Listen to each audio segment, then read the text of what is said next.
நம்மை விட்டு ஒண்ணு போகுது அப்படின்னா துக்கம் மட்டும் படாதீங்க, சந்தோஷப்படுங்க. ஆமென்.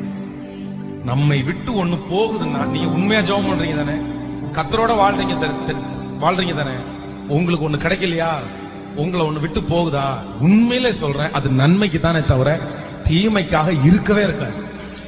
நீங்க 1000 நேசிக்கலாம், நீங்க 1000 விரும்பலாம், நீங்க உங்களுக்கு ரொம்ப பிடிச்சதா இருக்கலாம், நீங்க பெரிய கற்பனை கோட்டை கட்டலாம், இதுதான் என் வாழ்க்கைக்கு கர்த்தர் கொடுத்த ஆதாரம்னு நீங்க நினைக்கலாம், அதை குறிச்சு நீங்க பெரிய திட்டத்தை எல்லாம் போட்டு வைக்கலாம். ஆனா அது உங்களுக்கு கிடைக்கலையா, ஐயோ நான் இவ்வளவு திட்டம் போட்டு வச்சிருந்தேனே, நான் இவ்வளவு யோசனை, பட் எனக்கு எப்படி கிடைக்காம போகும், எனக்கு கிடைக்கலையே அப்படின்னு நீங்க நினைக்காதீங்க.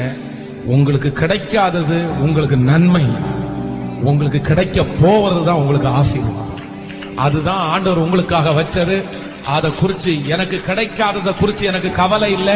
அது தேவன் எனக்கு தராதது, தேவன் எனக்கு தராத ஒன்றும் எனக்கு வேண்டாம். அவன் தந்தது எனக்கு போதும், தேவன் தருகிறது எனக்கு போதும்.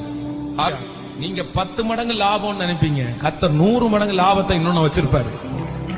ஆமென். அது குறைவா இருந்தா கூட அதுல சமாதான கேடு இருக்கும், கர்த்தர் கொடுக்கறதுல சமாதானம் இருக்கும். அதனால என்னை விட்டு போனதை குறித்து நான் கவலைப்பட மாட்டேன்.